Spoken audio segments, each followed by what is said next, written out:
of risk management company firm SecUA. I have the honor to be the moderator of this event, and I must say that this is a role I'm taking for the first time, I believe. So hopefully I will manage it in a decent manner, and you will enjoy this webinar and have useful knowledge out of it. The event is organized under the patronage of Polish-Ukrainian Chamber of Commerce. So we would like to thank Chamber for cooperation and providing support in the organization of this event. Similarly, I would like to thank the partner entities of this event, without whose active participation we would not be able to organize it. That would be firstly NaviRisk and Nordsage. The intent of this webinar is to introduce and inform on the specifics and available risk management support tools for Western and Central European companies currently or potentially operating in Ukraine. Also, we will cover perspective of the current economic and investment environment in Ukraine. So I believe this should be very informative and concentrated event, hopefully. A couple of words about SecUA Risk Advisory. We are a risk and security consulting firm that specializes in supporting Western and international, transnational companies operating in Ukraine and other countries of post-Soviet sphere. We have obtained extensive experience in our field, and we would like to share some of our main insights in the operation in this very large perspective, interesting, and I must say also high-risk market. In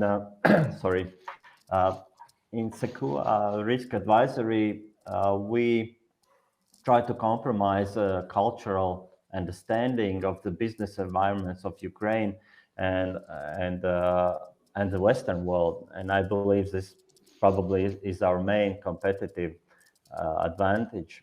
Our team has the necessary skills and experience to provide operational support in the field of risk and security to the clients that face various kinds of disturbances and turbulences in their business operation in Ukraine.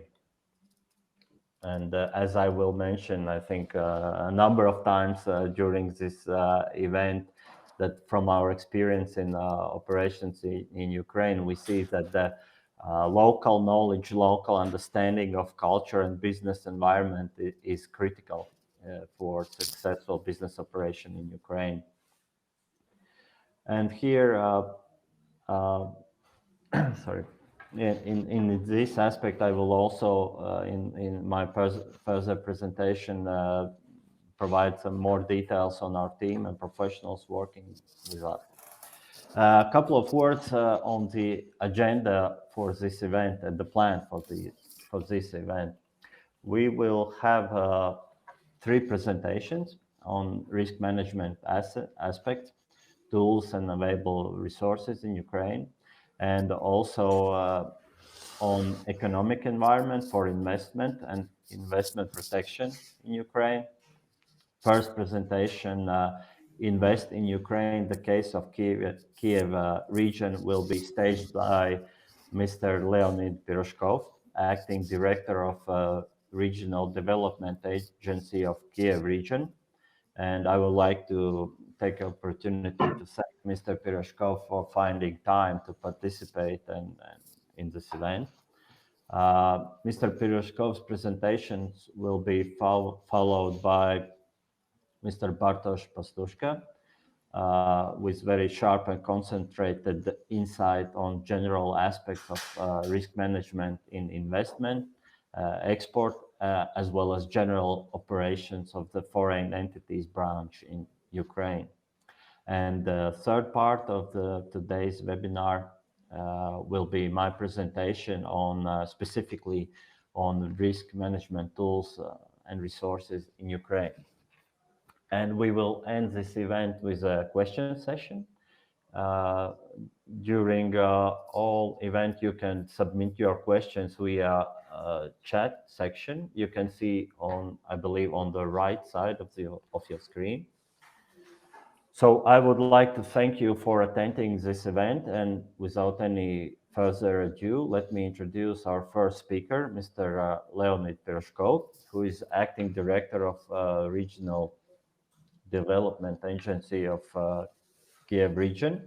And Mr. Pyrozhkov has over 10 years of experience in public administration, more than 3 years of experience in coordination of European Union external assistance to Ukraine. And prior to joining the Regional Development Agency of Kiev Region, Mr. Pyrozhkov held various positions in Ministry of Economy of Ukraine, administration of President of Ukraine, and also staff of National Security and Defense Council of Ukraine. Mr. Pyrozhkov holds a PhD in economics, MA in international law and economics degree from World Trade Institute. So I believe Mr. Pyrozhkov definitely is very competent in the topics we are about to discuss today. And please, Mr. Leonid Pyrozhkov, the floor is yours. Marcis, thank you very much for introducing and for giving this opportunity to make a presentation. First of all, I should admit that it is a great honor for me to be in the international communities of stakeholders who are interested in Ukraine and in investing to Ukraine. I'm going to speak about investment climate in general, and before we go to my presentation as such, I would like to explain some logic behind the presentation. First of all, when arranging the presentation, we were thinking of what could be of interest for investors and international partners. That is why we constructed the presentation as follows. This is the top-down approach. First, I will speak about Ukraine in general. Then I will inform you about the key incentives on the government level that are of and should be of great interest for investors. And then I will go directly to the regional level, to the Kyiv region. Therefore, let's start. Marcis, I can't see my presentation here at the... Lukasz, may I ask you to run the presentation for Leonid? Yes, please.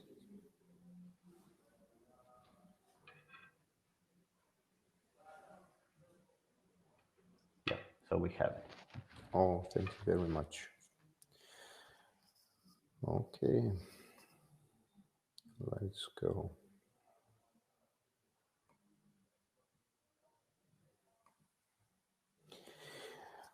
When we think about Ukraine, what comes to our mind? First of all, Ukraine is a really large country. Second point, it possesses 80% of the world's iron ore reserves and other minerals. Also, we should keep in mind that Ukraine is situated in the middle of Europe, and 4 out of 10 main European transit corridors cross Ukraine. That is the first thing to remember about Ukraine: abundant natural resources and favorable location.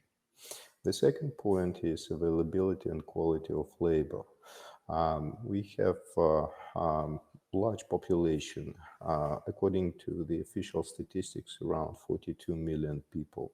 high literacy rate and really economically active population. Moreover, we have over 130,000 engineering graduates per year. These are the first 2 points to keep in mind when thinking about Ukraine. The next thing that we deem should be of interest for investors is the strength of in IT industry. Just a second. We were trying to collect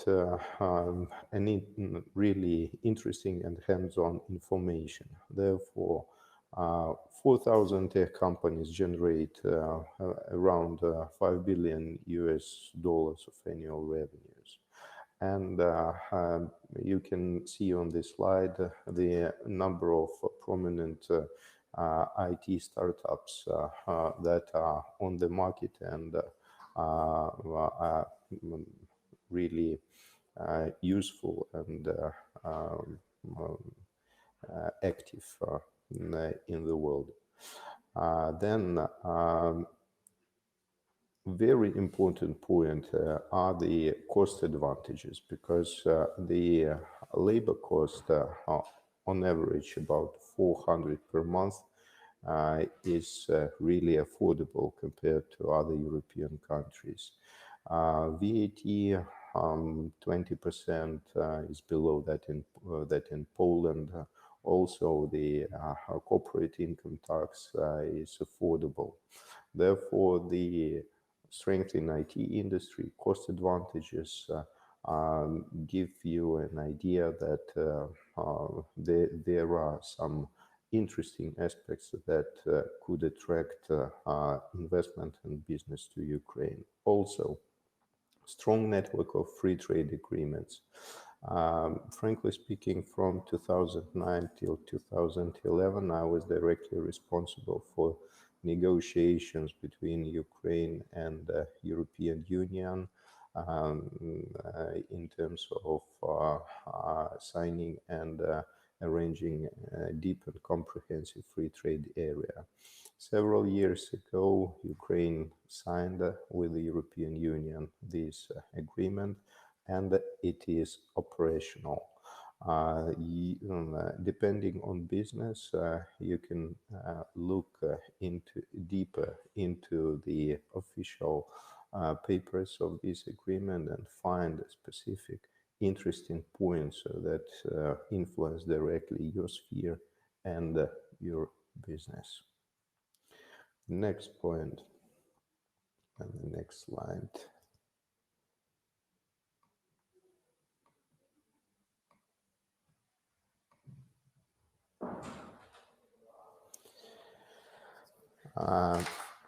Now, when we come to Ukraine and what is happening in Ukraine, first of all, we should think about Ukraine as a former Soviet country.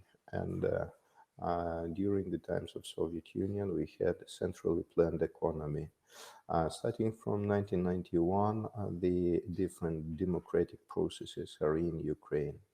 And about 10 years ago, thinking about the devolution of powers from the top government level to directly to people, as close as possible to people, these discussions started. But it took several years before the first initial changes to legislation came. And several years ago, we had the framework legislation introduced in Ukraine, which concerned decentralization. Now, what we have now? We have the ongoing process of bringing more power from the central government level to the local level, to communities. Last year, the change in the state regional policy took place, and we have since the last year, we have a completely different administrative division in Ukraine. For example, if we speak about Kyiv region, now we have 69 territorial communities, which in Ukraine, called hromadas, and 7 regions.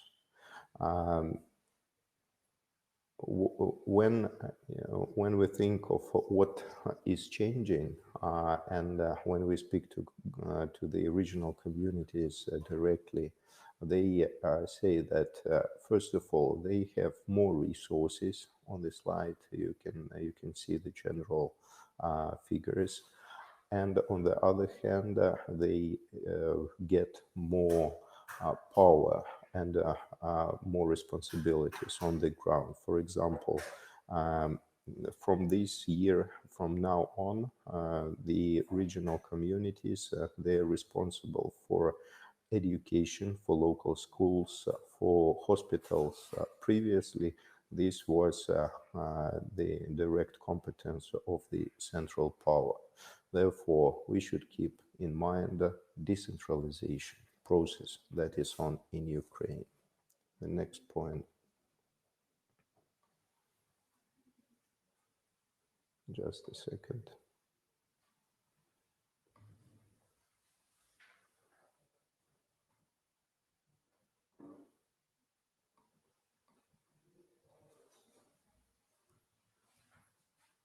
I'm trying to switch the slide.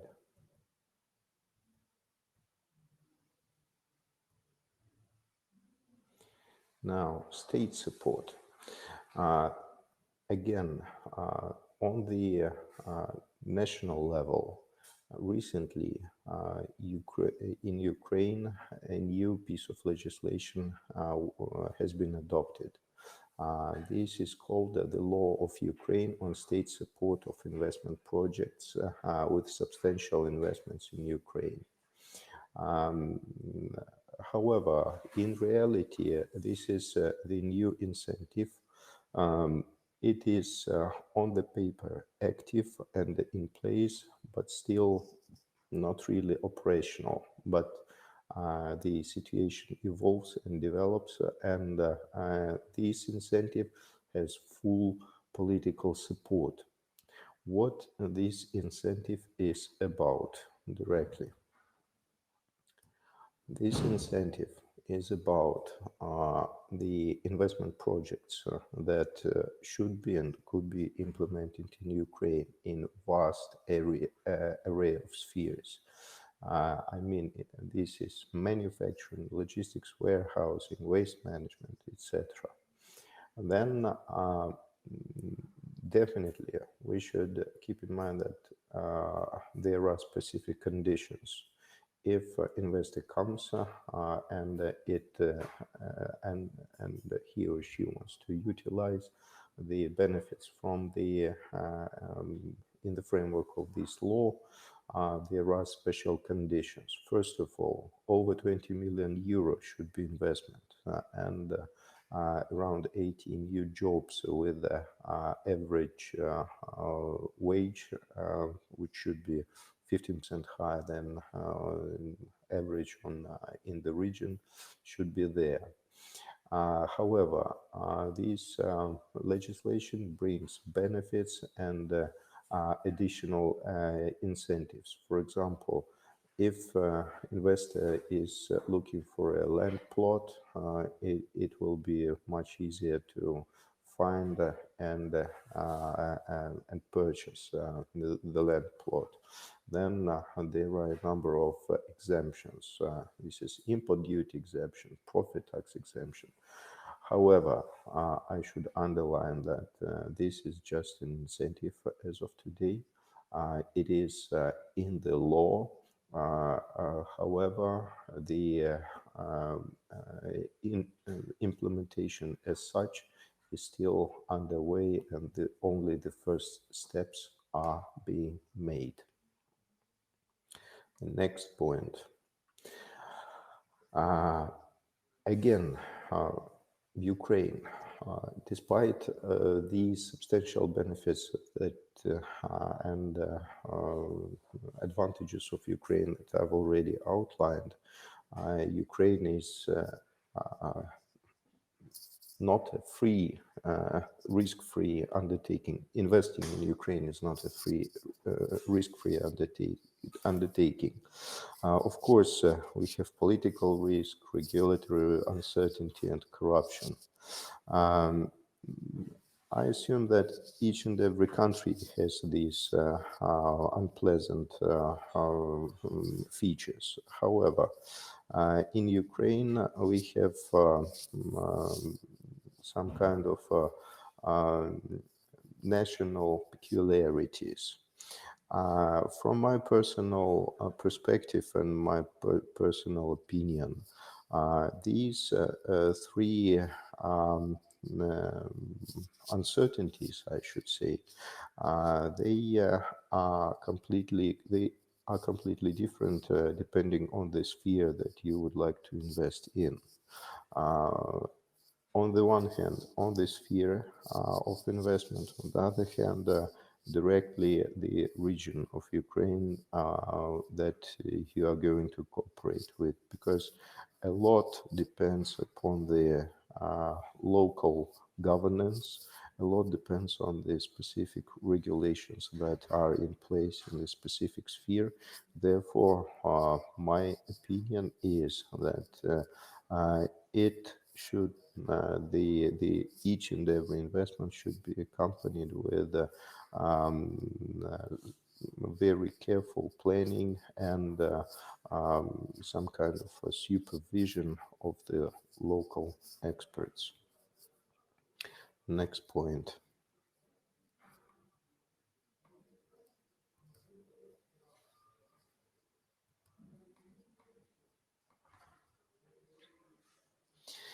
Now we come to the Kiev region. This is the region of our direct competence. A few words about the region as such. It is a really unique area because we have about 4.8 million population. Comparable to the size of Ireland, Norway, and Slovakia. It is situated not far from EU border, close to Odessa, about 4-hour drive to Odessa using the highway, the central highway in Ukraine. Therefore, this is the largest market in Ukraine. The next point is to remember about Kyiv region is the availability of skilled labor, coupled with unmatched workforce, education, and development opportunities. Kyiv region, in the middle of Kyiv region, we have Kiev, which is some kind of a center of gravity for Ukraine in general. And a lot of people come to Kiev looking for a job and jobs, and and now we have the process of urbanization.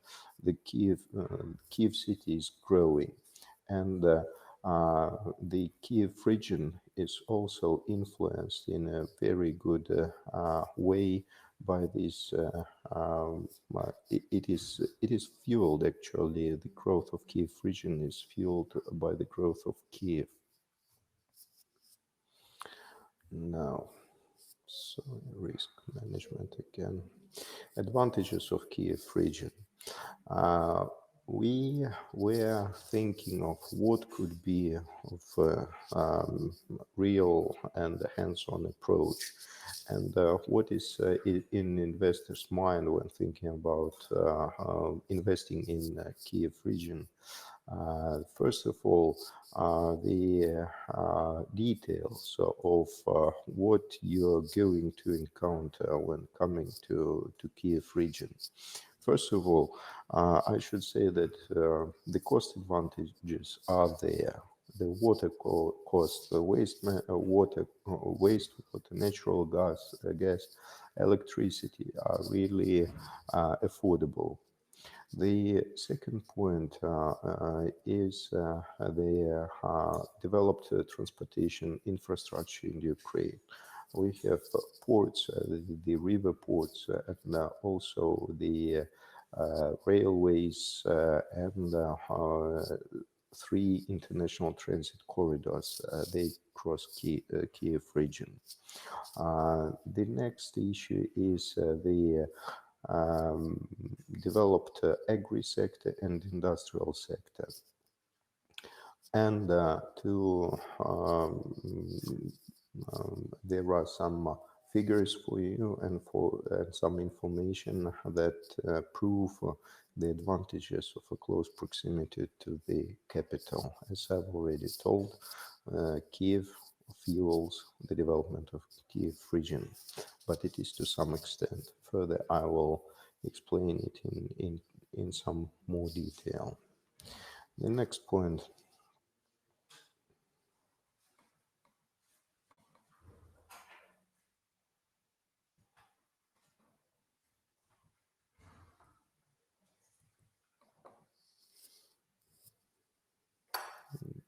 Sorry.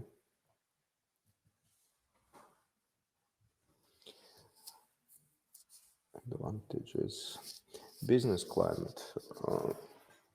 We have a number of international and local organizations helping businesses. For example, we have very active European Business Association, American Chamber of Commerce, French Chamber of Commerce, British Ukrainian Chamber of Commerce, and of course, Polish Chamber of Commerce that is, and these entities, they give the insight of what is happening in Ukraine, and you can find really hands-on experience from the personnel from these entities. These associations, they help real businesses to come to Kyiv region and to Ukraine in general. For example, in Kyiv region, we have more than 60 countries, companies from more than 60 countries present on the market. This is Coca-Cola, Henkel, Procter & Gamble, PepsiCo, Coastal, Visa, Bayer, Huhtamaki, and these business entities, they operate for a long period of time in Kyiv region. The next point, what entity I represent and what we do. First of all, according to local legislation, we have a specific provision that each and every region in Ukraine should have a regional development agency. This is a special entity that is arranged between the main state, some kind of on the verge of the state power, local communities, and the business sphere.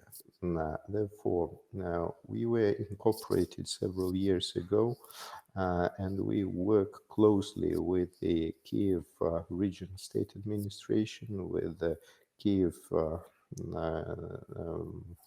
Council, Kyiv Regional Council, and also we have direct contact with the communities on the ground. Moreover, we are directly connected to the Ministry of Regional Development. Therefore, we are to some extent the linkage between businesses, between local communities and central power. The main areas of our work encompass business development and project management. This is actually what we are doing on the day-to-day basis. On the general basis, we are engaged in strategy and marketing. Then we are responsible for the general development of the region, and actually what it means is that we are in charge of making and bringing more businesses in Kyiv region and creating jobs. The first issue is, and the first our mission, the most important, is to increase the number of jobs created in Kyiv region. What we provide on the ground and for investors, we search for land plots. We help and assist investors and in meeting the investors' requirements. We are supporting real business in various array of issues.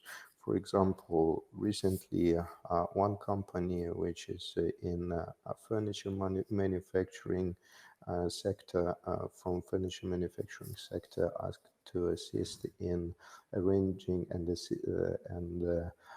communicating with state authorities and help them to arrange visas for international partners who are going to participate in the international event hosted by this furniture association. We assisted, and frankly speaking, they are going to perform a nice and large event. Therefore, we are here on the ground, just working on a day-to-day basis with the companies, with the state authorities, and our mission is to make the life of investors easier. Another example, which is large development project in the Kiev region. We have Amstar Company, which is, I assume, came to Ukraine about 5 or 7 years ago, and now they are performing and implementing a second or third investment project, and they are bringing around 170 million United States dollars investment to the Kiev region. We are assisting them in town planning, in arranging town planning documentation, speaking again with the local communities, and trying to make their life easier. Therefore, I tried in my presentation to give you a glimpse of what is Ukraine, how it is, what are the key issues and key processes in Ukraine that could be of interest to investors, and also give you an idea what is the Kiev region, what processes are there, and introduced who you can speak with. But to wrap it up, I should admit that the most important thing is do not underestimate local knowledge, because even myself, when I go and speak to specific and concrete community, every time I find a lot of issues that are really vital for making an investment decision. Until you go directly to the land plot, to the local community that is responsible for the local administration in Ukraine, still you have a lot of unknown digits in your equation, in your investment equation. Therefore, we have expertise, and we are happy to assist and to answer your questions in case you have it. Thank you very much for your attention.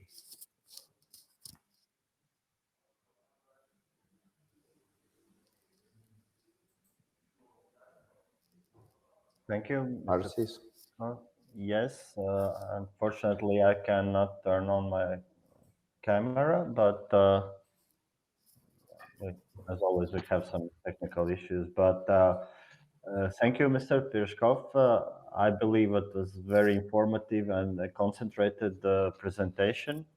And and now I will probably have also the camera should turn on. Moment. Um, and as we discussed in the process of preparation of this presentation material, I believe this material will be useful also after this event because of the large extent of information in this material. Also, we have a question in our chat, and I also have a question to Leonid, but sticking with the plan of our event, I suggest we will discuss the questions in the fourth part of the event. And as the next speaker, I would like to invite my partner, and I dare to say my friend, Mr. Bartosz Pastuszka. We have been familiar with Bartosz for more than 10 years, and our paths first crossed during our work and cooperation with at the time leading risk management consultancy firm Secredo AB. We both had the honor to work with founders of this Swedish-based entity, Secredo AB, Mr. Lars-Göran Nilsson and late Mr. Peter Johnson. And Mr. Pastuszka, in a couple of words to introduce Bartosz, I must say that he's an entrepreneur and definitely expert in risk management issues. He's currently developing the global NaviRisk brand of business security and related services.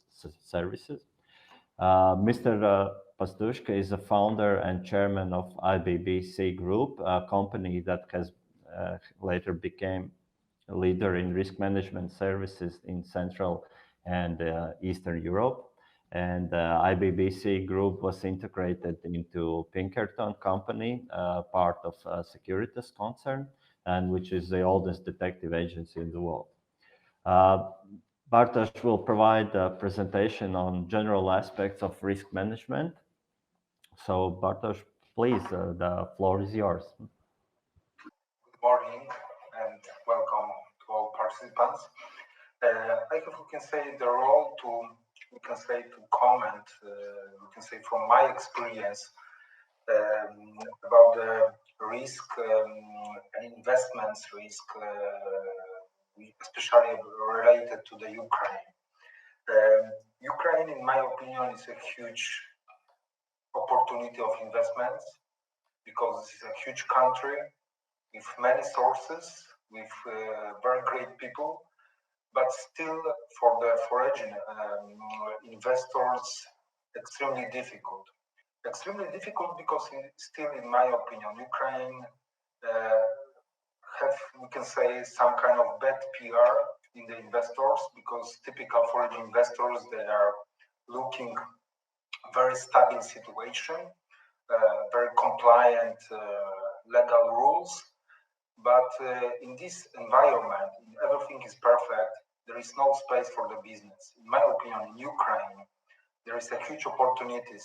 Of course, big brands, they are present for many years, but still they are looking, we can say, the perspective to, to sell their goods on the huge Ukrainian market. They are not looking to, to build and explore this country in the more effective way.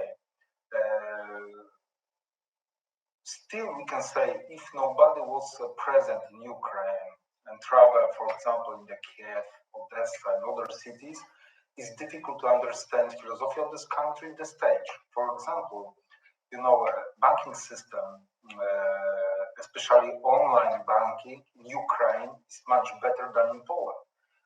You have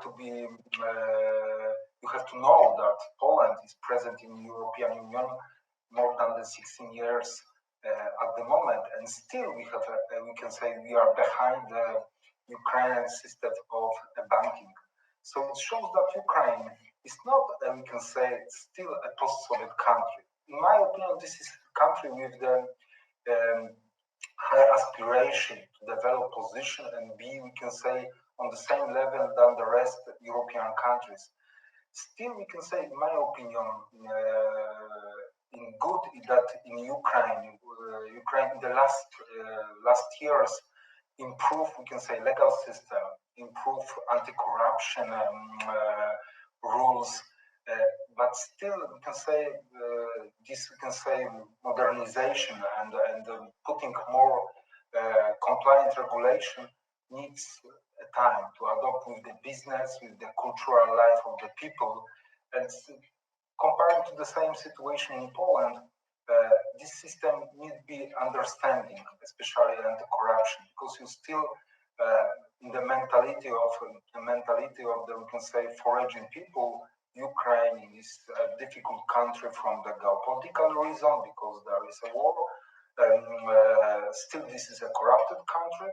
Of course, corruption is everywhere. It's in Poland, in Germany, and United Kingdom.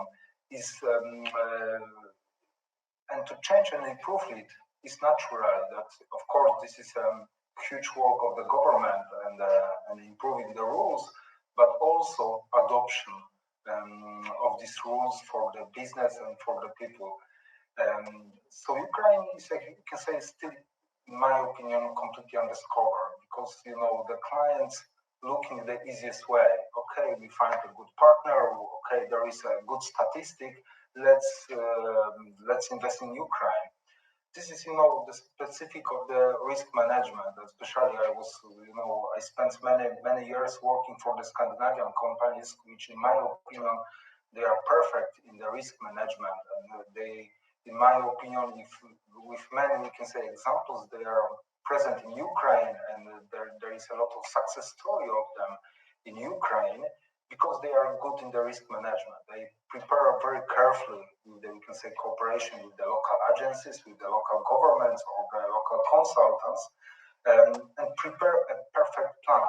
Because it's better to, you know, to be more preventive and understand the philosophy of the people, local regulation, or prepare some good business plan before then they, we can say, then they make mistakes and have some kind of bad, we can say, crisis situation after making decisions of the investment. It's naturally that it's better to, you know, to be more prepared.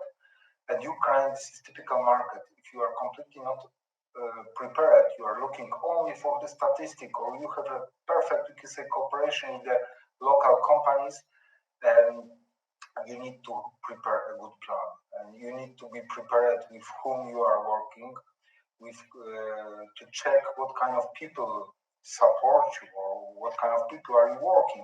Because organized crime is, we can say, a huge aspect of the world. It's very easy to, you know, to find the people which only looking opportunities to, you know, to make some kind of frauds, and you can find these kind of people everywhere. So from the, you can say, Ukrainian perspective, risk management, in my opinion, and be prepared for the opportunities which this country gives to you, it's important to, you know, to very strong culture and strategy of preparation, of preventive sides of the business, and of course, in my opinion, also to understand the local legislation is very important. Because you can be prepared of the, you can say, some kind of sometimes conflict situation, which in business is a standard thing. That, of course, the conflicts are very common in every sector of business. It's important how to find a solution, how to find some kind of tools. Still in Ukraine, compared to the Polish system, legislation and the court timeline is difficult to find as a, we can say, solution provider for some kind of conflicts.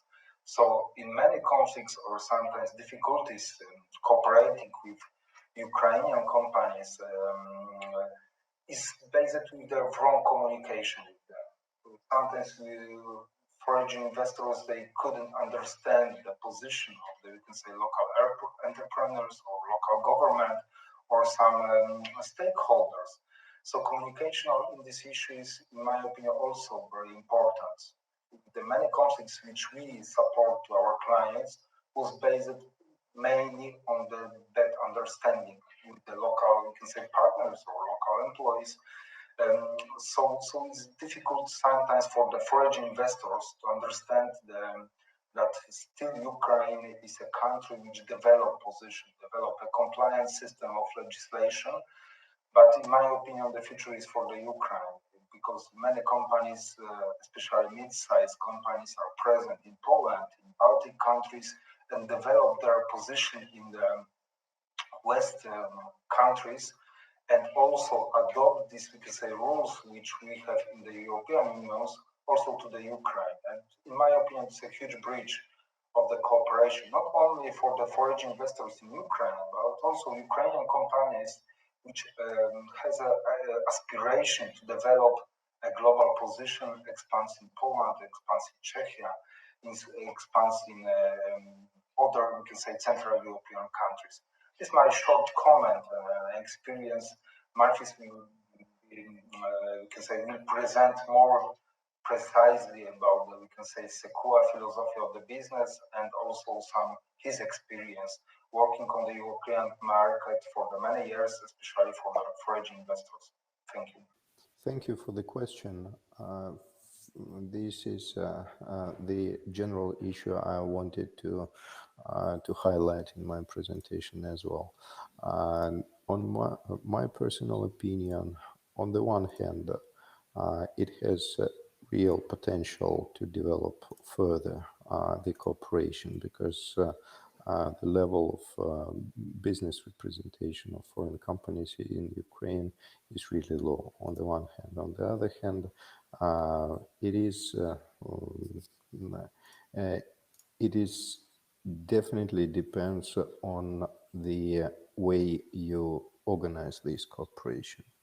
Therefore, very important point that Bartosz also touched upon is that we have national specific features in Ukraine.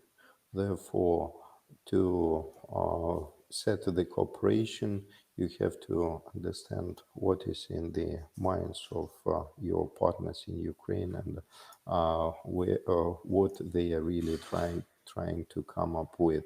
Therefore, the local knowledge is really important, but still the level of cooperation could be boosted, I should say.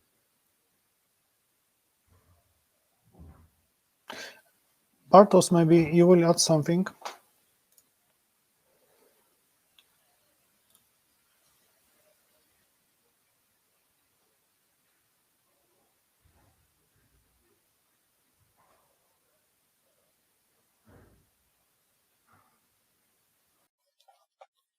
Important to build especially the relation with the, we can say, local entrepreneurs, local government, because to understand this market, we have some kind of differences. We need the time. Without the time and building, we can say, constantly relation, and also the aspect of the communication is a field which we can build the base of the cooperation and future plans for the industry. Because it's very easy to find some kind of good place for the investment, but without, and we can say, local ground strong people which can support you in this investment, is, in my opinion, impossible. You can forget that the Ukraine is some kind of high risk country which you can earn money in the very fast and easy way. It's not this kind of environment. So in my opinion, time, relation, patience with the building a business relation and understanding the, we can say, local, it's crucial. Build a stable position to grow your business in Ukraine. This is my we can say, thinking. Thank you, gentlemen. For your answer. I see that Marcis is again with us. We can see you. I hope we can hear you. And to another questions, I think, like Marcis said, we will go back during the last stage of our meeting today. So, Marcis, again, the stage is yours. Thank you very much, and my apologies for the technical issues. That is an issue of these days, you know, it always happens. Getting back to the Bartosz presentation, thank you very much, Bartosz. And I see that there are several aspects that go together that are mentioned both in your presentation, in Mr. Pyrozhkov's presentation, and that I will get back to in my presentation, actually. So going on with my presentation material, if I could. Yeah, I will show it in. Yep. So here it is. Yep. No, it's only board with information about you and Bartosz. Okay. Definitely, there are some issues on. Okay. But probably I will start my presentation, and then when the material will be visible, I can get some more comments. Yeah. So to move forward with our event, I would like to continue by providing you with my presentation on risk management tools and resources in Ukraine.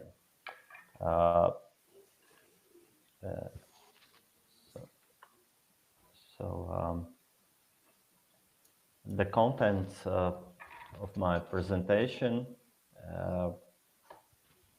the issues that I would like to talk about are some of the aspects I already mentioned in the initial part of this event about SecUA, our services, culture, and the team.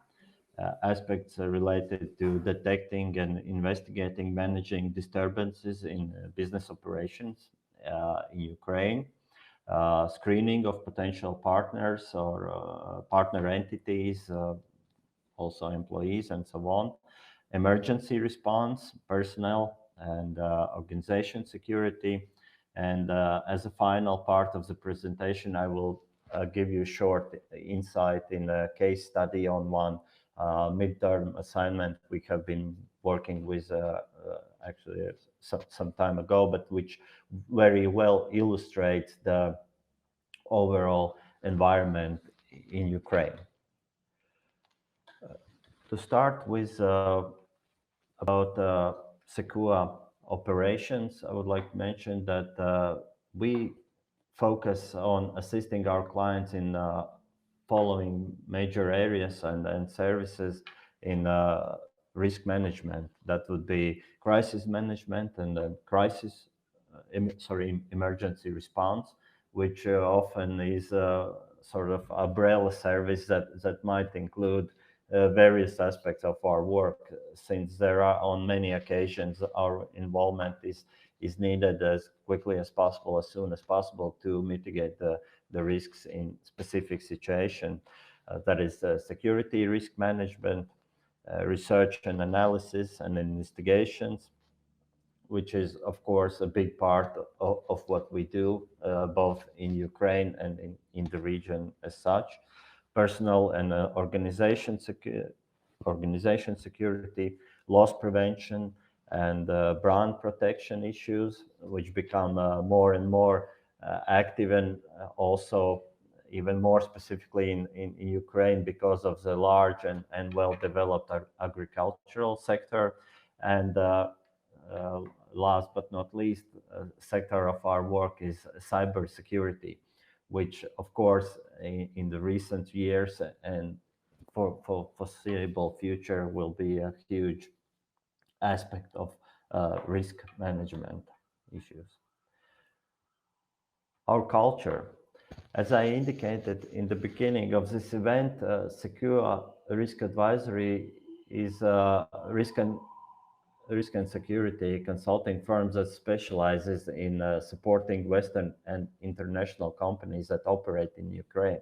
So our basic advantage and a basic principle is a cultural understanding of local environment, in this case Ukrainian situation, business environment, and having the knowledge of Western or transnational corporate environment. So this is a key of our competence and what lies beneath in all of our operations.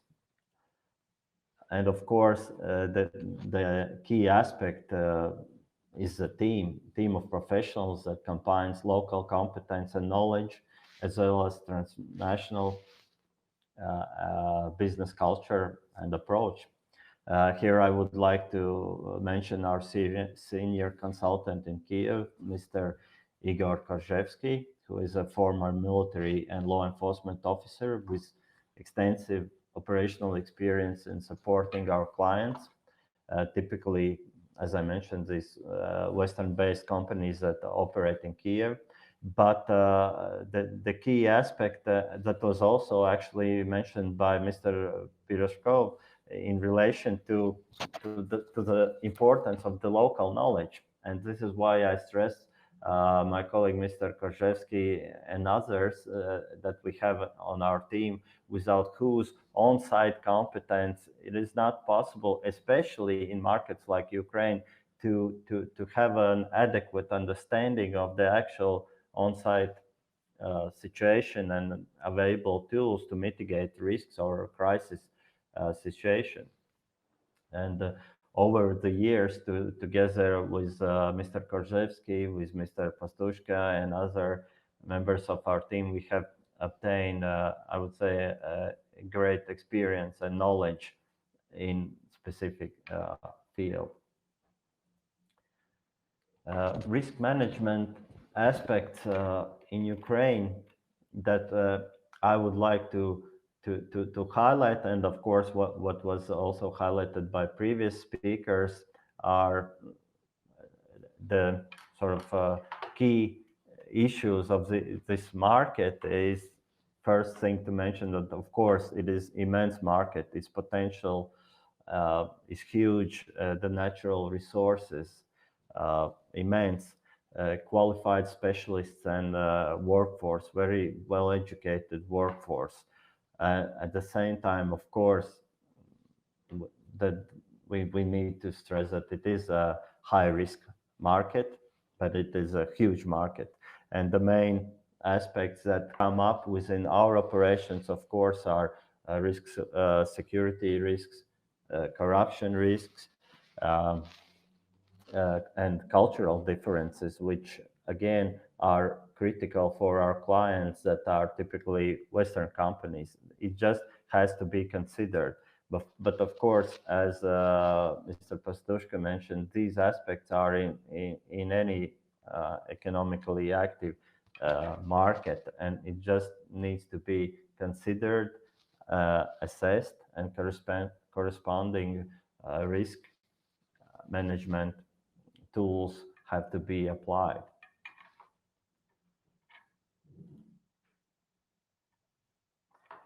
Moving forward with our presentation, our experience shows that here are the most common risk management areas a foreign entity operating in Ukraine should focus on.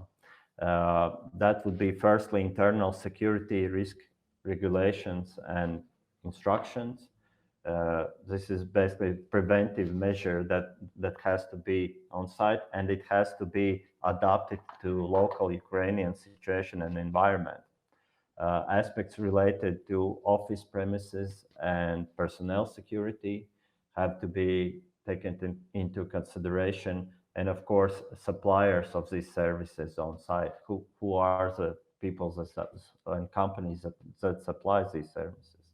Aspects related to information security, cyber security, this issue I mentioned as one of our key services in the current time. Again, crisis management issues, emergency response, business continuity issues have to be planned. They have to be on paper. They have to be adopted to local environment and situation. Issues related to screening of partners, suppliers, major clients. Again, procedures and regulations need to be in place according to risk management structure itself, meaning when and to what extent these measures are to be implied in the actual business operation, when the company is screened, starting from what volumes, for example, the company screens its partners, what are the actual regulations, and of course the principle stays the same, that the bigger the volume of the deal, the bigger the resources of risk management are to be involved. Similarly, screening of personnel, of local personnel, who are the people that you are hiring. And this aspect, I must say, from our experience locally, it greatly differs from the perspective of European Union regulations. So again, screening of personnel has to be compliant with local and international regulations, and local culture, I would say, also has to be considered in the situation. To what extent and how these tools of risk management are implied. And another risk management aspect that we have been greatly using, or our clients use, and which has been in a number of cases very useful for actually identifying risk aspects, is whistleblower procedures and systems. What I would say, especially strong Scandinavian exporting companies are in this field, and often this helps the companies to identify the risk or some security incidents in the very initial form, which helps just to mitigate these risks and make the situation in order.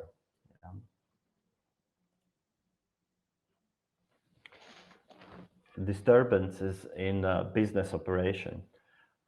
Our experience shows that it has to be considered that often it is very hard to timely detect actual disturbances in the operation of the branch of, for example, foreign company operating in Ukraine. Would it be embezzlement of assets, intellectual property theft, or typically violations in procurement processes and other. And this is due again to the cultural differences, to language differences, because, for example, in actual business operation, an issue that our clients often face is English language. It is not commonly spoken, especially in rural areas of Ukraine, where often factories or warehouses are located. So simple issues like that become very important aspects. And what are the available resources in case such indications have been identified, that simply management sees that something is going very wrong in the company? What exactly can be done in these situations? And our experience indicates that the key aspect is, again, preventive risk management tools. It has to be planned ahead. What are the emergency response resources? What resources do we have? Whom do you trust locally? Whom can you send on site to investigate? Yeah, because again, the aspect that was mentioned by previous speakers, that the local competence is very important. But again, how do you get trusted local partners to be involved? Yeah, aspects like these. How do you build your relationship with local management. Again, our experience shows that there sometimes are immense risks involved. For example, when Scandinavian typical trust culture meets with different perspective on work ethics, because from one side you have the full trust. We shook hands. I fully trust you that you operate with our business and assets, and it is just left like that. But not always the trust is there from the other side, or there is a totally different perspective on it. Legal support has to be considered. What we see from our experience is that not all large law firms, for example, would have a strong competence in criminal law issues that can be combined with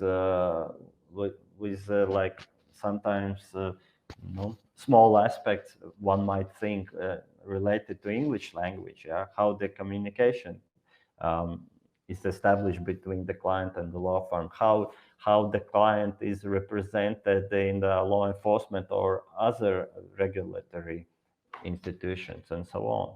So again, important is local competence and having this bridge of cultural understanding of the client or of the foreign entity that operates in Ukraine. So moving with next presentation. Just a moment.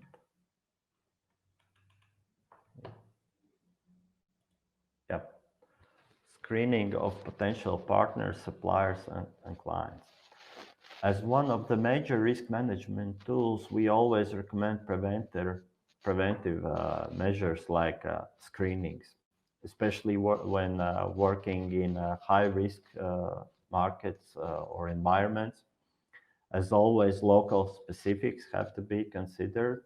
And for Ukraine, probably this is availability of information from official registers, which is all the issues related to availability of information that for European companies are typically very, they expect that this information is very freely available, and it's not problematic at all. Sometimes in Ukraine takes a much bigger effort.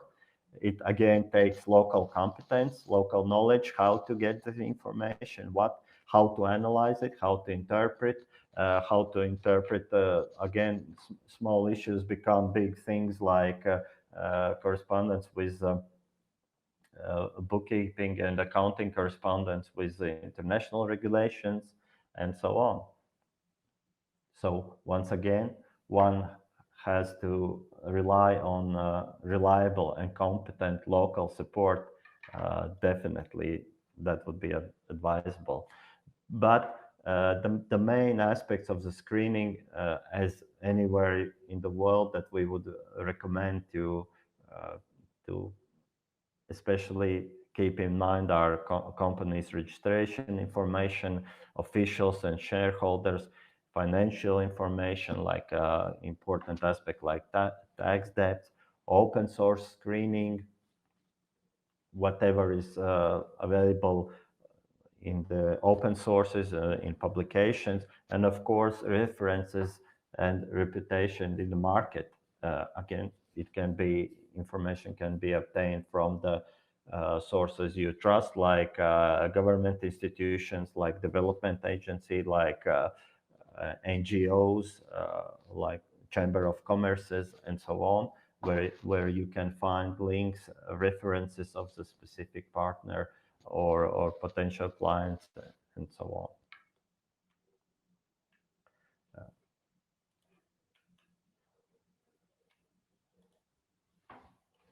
Sorry.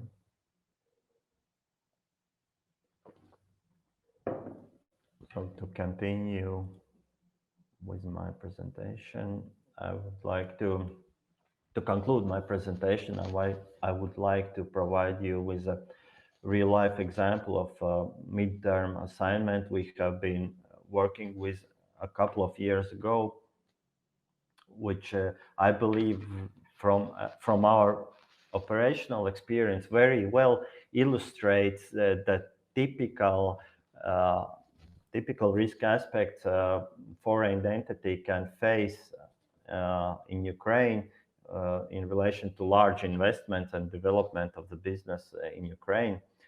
And of course, to comply with confidentiality requirements, I will not mention any details of the case, but the general aspects that will allow you to consider the risks involved and step-by-step solutions we came up with in the process. The case was related to a factory in Ukraine that was owned by Western European company, and just a moment. This factory was part of basically local community in a rural area of Ukraine, which is again very, I think, typically historically in Ukraine that sometimes there are small towns or cities that evolve all around the factories, and nowadays they are developing and often bought by some larger companies, Ukrainian or transnational. And the specifics of such companies often are related to the aspects that local management comes out of the local community, and he has obligations not only towards shareholders and management, but towards the local community to support them. And this is simply how it's historically developed. And it becomes, it is to some extent very different how it is organized in Western countries, how it is the relationship between the businesses and local communities are takes place in Western countries, but it's just a local aspect that has to be considered. And when some disturbances in the operations of this factory are seen by internal audit or managers, foreign persons who work on site, of course, it has to be taken into consideration, and some moves have to be made by the management of the company. And often in our work, we see that sometimes those are very significant outflow of assets or a significant raises in cost of procurement processes that basically shareholders pay for cost for certain procurements that includes cost for that is basically stolen from the company. And now often it is very hard to influence the situation because it is within the culture of local company, of this factory. So you have to break the local culture, because one has to understand that local people that work in this company don't see it as anything bad. They see it as a way of supporting the local community.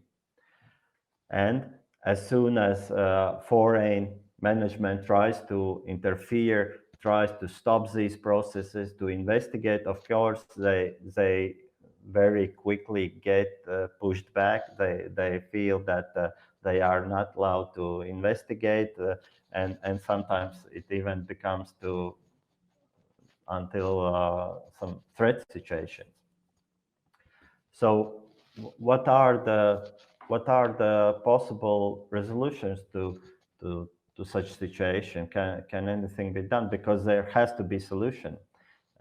So what we clearly see from our experience, the first and main aspect is to have full understanding of the situation, of the involved individuals, groups, related authorities, and their motives. I mean, who actually runs the factory? What is their role? Often the people who actually are fired from the company locally actually have very significant influence on the company, on the processes in the company.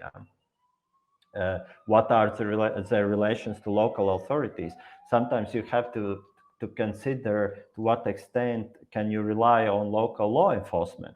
Even if your factory is being stolen out, you can't, unfortunately, in real life, actually go to local police and report it, because you know that local police is actually more supportive of the local management working in the factory, not the representatives of the shareholders or group audit or so on.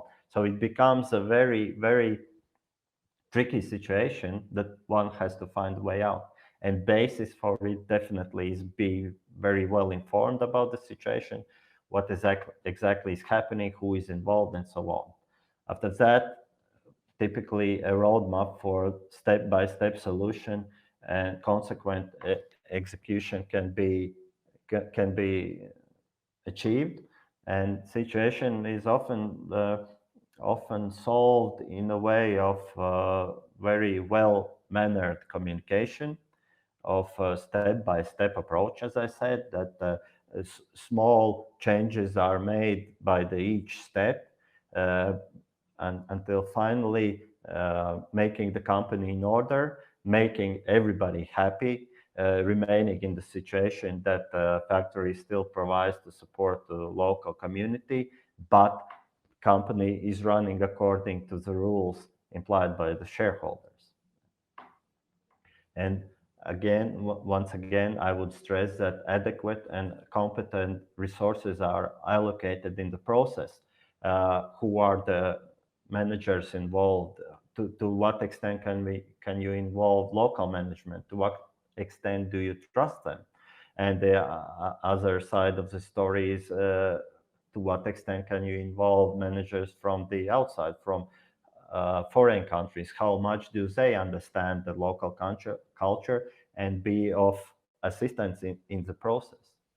So this is very often very complicated processes, but one has to deal with them, and these are solvable solutions. So thank you for the attention, and if there are any questions, we will be happy to answer them. I see that there are other questions in the chat, but I'm not sure which of them have been answered and which are to be answered.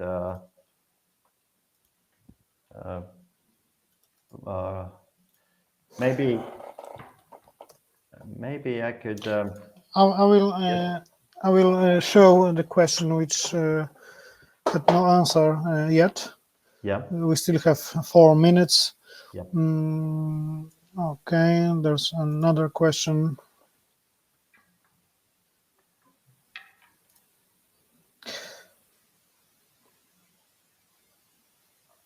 So maybe before it will show up for us, I will read it. Oh, here we have. Yeah, so I can read it. Yeah. What we can say in general about the main risk factors of cooperating with entities in Ukraine. Bartosz, would possibly you could provide some comments to this initially? Okay, main risk factors. In my opinion, we can say it's still it's a lot of difficult to understand. We can say some bureaucracy and legislation in Ukraine. So in my opinion, it's a crucial, we can say, to analyze and build, we can say, huge low risk with the, we can say, local lawyers, because without this, still we cannot prepare adequate plan how we can and in which format we want to invest in Ukraine. I see, for example, that in Ukraine there is a huge modernization of the railway, of the roads, and still we can say that foreign investors, they have many problems with the, we can say, tenders, with the understanding some specific, we can say, requirements, and of course local business rules. So in my opinion, the general risk factor is lack of understanding, you can say, the local environment of the business. Without this, in my opinion, we cannot build, we can say, a success story in the Ukraine. Mm-hmm. Yeah, I must say I would agree with your formulation.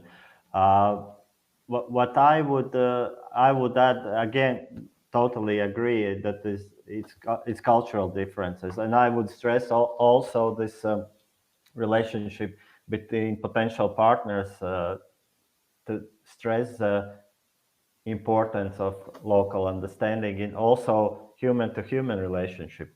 Mr. Pyrozhkov, maybe you would have some comments relating to this from your perspective. What do you see, for example, from your work with investors? What are their perspectives on these risks? Your sound is on mute. You have to unmute, Mr. Pyrozhkov.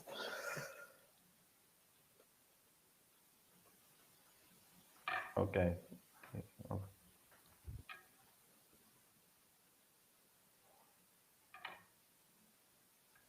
Okay. Are there any other questions that we did not answer? Maybe you can highlight. Yes, there is another question. Do you think investors are well prepared for economic activity in Ukraine? Yeah, I think it would be a very good question to Mr. Pyrozhkov, but I think he's do you no sound? Yeah. I see that Mr. Pyrozhkov cannot unmute his. Okay, but I will try to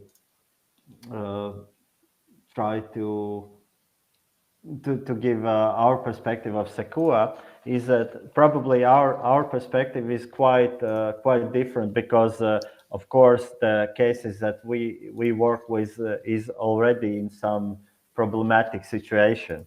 So from our perspective, any case of investors working in Ukraine has some problems in it. So it would probably not be an too objective point of view. But I think what I see is that actually differs from various cultures. Again, for example, Scandinavian business culture, totally agree with Mr. Pastuszka, is very risk management orientated. So I see that these companies typically are very much well prepared from risk perspective compared to, for example, Baltic companies, and our company Nordsage is located and based in Latvia, so I'm quite competent in this aspect. Probably are not so well prepared for economic activity in Ukraine. So it depends. Yeah. So we are still having, I understand. Yeah. If I will put my short comment. Many investors from the foreign countries, they think that if they invest in the, we can say, local market, they have in the mind that they want to adopt their system on the, we can say, local market. And in my opinion, this is, the wrong thinking, and this is, the first step to generate problems in the future. Because without understanding some local, as you might say, cultural things or local some environment, you will never succeed in this kind of investment. Especially in the, we can say, in the country as Ukraine, which of course there is a huge opportunities, but also many difficulties with the political aspect. Some, we can say, development which this country provides from the last year. If you are not understand, we can say, this situation, and you are not trying to adopt your philosophy on the, we can say, on this environment, you can be sure that in the future you will find the problems. So in my opinion, it's a crucial, we can say, to start thinking in a different way. not that I will, we can say, adopt, we can say, I will bring my business, my philosophy, my cultures from the Western countries and succeed on the, we can say, Ukrainian market. I need to, get a lesson, be open for the cooperation, be open to learn something about the, we can say, Ukrainian philosophy of the, we can say, historical aspect of this country, because without this, and we can say a patient building, we can say strong personal relation also with the people, I will never, we can say, succeed with the, we can say, investment. Of course, it's very easy to, adopt some kind of Western standards, building only, we can say, some kind of chapter which is only focused on the selling. But if I want to be a real investor, build some, you can say, build some strong position, higher to develop, you can say, maybe factories, maybe production aspect, maybe invest in the real estate. I need to be a patient. I need to get good lessons to understand, you can say, this country and the local environment. Absolutely. Mr. Pyrozhkov, maybe yes, you could... I'm back. Thank you. And the first issue about the preparation of investors for economic activity, I think the first thing the investor should be prepared for is the new impressions and the new knowledge about the country, because we have local specificity.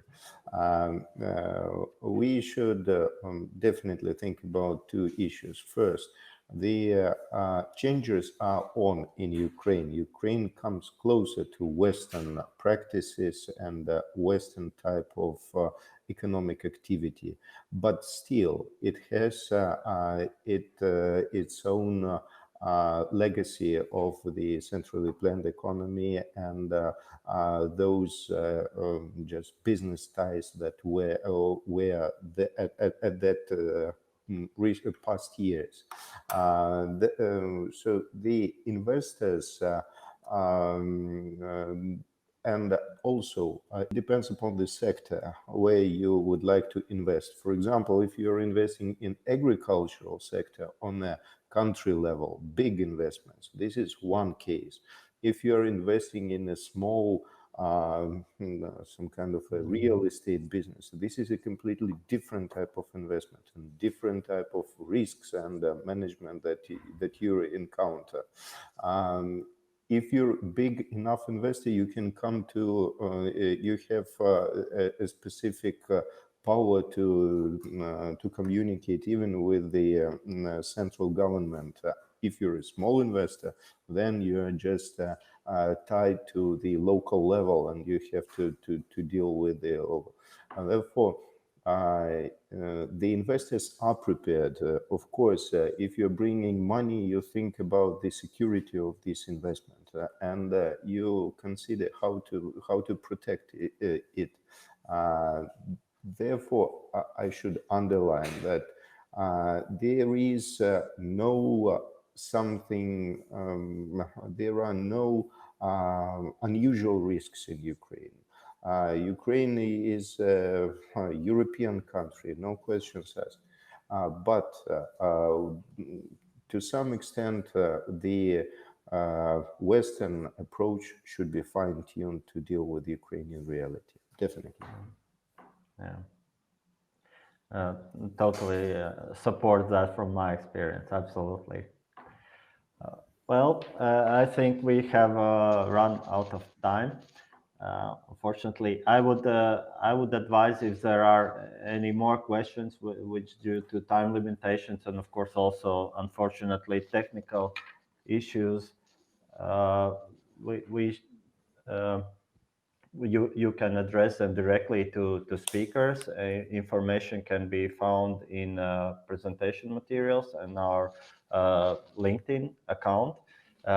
So please feel free to contact us, to contact speakers directly with your questions if we could not answer them yet, or if they were not covered within these lectures. I would like to thank speakers, Mr. Bartosz Pastuszka from NaviRisk, Thank you very much. Leonid Pyrozhkov especially, thank you very much for allocating the time. And of course, thank you very much for all attendees. I appreciate the great number and great interest to this event.